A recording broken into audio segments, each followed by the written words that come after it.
mendorong mata kuliah strategi pembelajaran yang diampu oleh dosen Bapak Dr. Saripudin MPDI. Berikut video penjelasannya.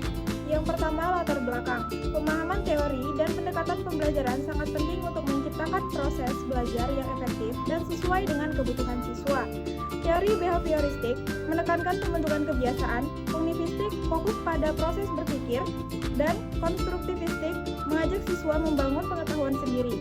Sementara itu, humanistik serta pendekatan kasih sayang menekankan pembangunan diri dan hubungan emosional yang positif. Pembangunan kelima pendekatan ini membantu guru merancang pembelajaran yang holistik dan bermakna. Yang pertama, ada pengertian dari teori belajar behavioristik. Merupakan teori yang memandang belajar sebagai proses perubahan perilaku yang dapat diamati dan diukur, yang terjadi karena interaksi antara stimulus atau rangsangan dari lingkungan dan proses dari individu. Perubahan tersebut dibentuk melalui penguatan atau hukuman. Yang kedua, teori belajar kognitivistik. Teori ini menekankan bahwa belajar adalah proses mental yang aktif, di mana siswa mengolah, menyimpan, dan mengorganisasi informasi. Fokus utamanya adalah pada bagaimana siswa memahami, mengingat, dan memecahkan masalah secara internal. Yang ketiga, ada teori belajar konstruktivistik. Menyatakan bahwa belajar adalah proses aktif membangun pengetahuan sendiri melalui pengalaman nyata, interaksi sosial, dan refleksi pribadi. Siswa berperan sebagai subjek pembelajaran yang aktif dan mandiri. Yang keempat, ada teori belajar humanistik. Pandangan ini menganggap bahwa belajar sebagai proses untuk mengembangkan potensi dari secara utuh, mencakup aspek kognitivistik, emosional, dan fisik. Fokus utamanya adalah pada kebiasaan individu, penghargaan terhadap diri sendiri, dan hubungan yang hangat antara guru dan siswa. Dan yang kelima, pendekatan kasih sayang dan lemah lembut. Merupakan pendekatan pendidikan yang menekankan pentingnya menciptakan suasana belajar yang hangat, aman, dan penuh kasih sayang. Pendekatan ini merupakan kepercayaan diri, motivasi, dan keterlibatan siswa melalui hubungan emosional yang positif dengan guru. Selanjutnya, ada menurut para ahli. Yang pertama, teori belajar behavioristik. Dari B.F. Skinner, belajar adalah perubahan perilaku karena pengalaman, penguatan positif atau negatif membentuk perilaku. Yang kedua, teori belajar kognitivistik dari Jean Piaget. Belajar adalah proses aktif sesuai tahap perkembangan kognitif anak. Yang kedua, ada dari David Asubel. Belajar dipengaruhi oleh pengetahuan yang telah dimiliki, pentingnya advanced organization. Yang ketiga, teori belajar konstruktivistik, yaitu dari Levetsky. Belajar terjadi melalui interaksi sosial, pentingnya zona proksimal pembangunan atau ZPD. Yang keempat, teori belajar humanistik dari Abraham Maslow. Belajar optimal bila kebutuhan dasar terpenuhi. Yang kelima, pendekatan kasih sayang dan lemah lembut dari Maria Montessori. Anak belajar optimal dalam lingkungan penuh kasih dan damai. Prinsip utama. Yang pertama dari teori belajar behavioristik. Belajar adalah hasil respon terhadap stimulus. Yang kedua, penguatan membentuk perilaku. Yang ketiga, pengulangan menciptakan kebiasaan belajar. Yang keempat, fokus pada perubahan perilaku yang terlihat. Yang kelima, guru berperan aktif sebagai pengontrol proses belajar.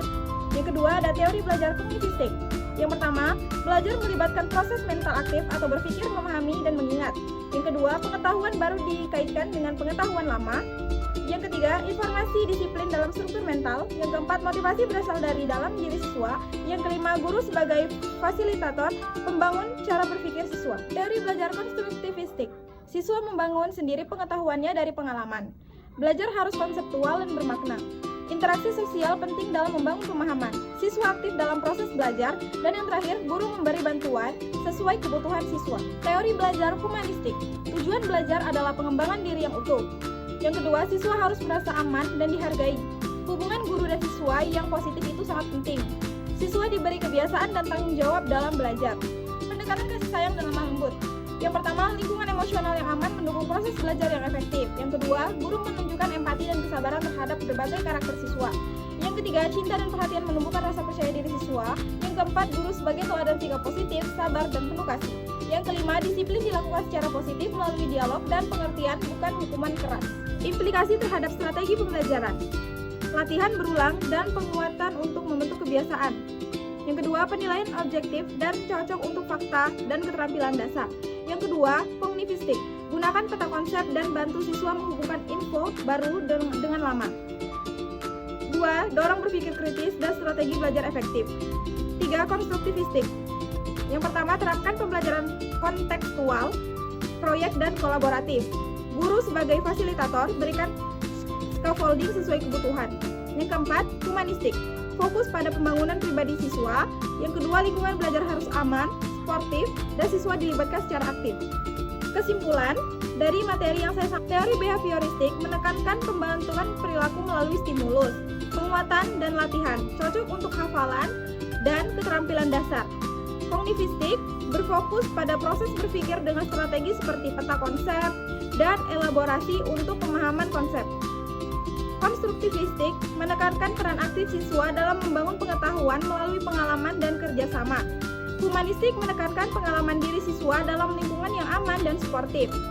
Pendekatan kasih sayang mengedepankan hubungan emosional positif, komunikatif lembut, dan dukungan efektif untuk menciptakan kelas yang nyaman.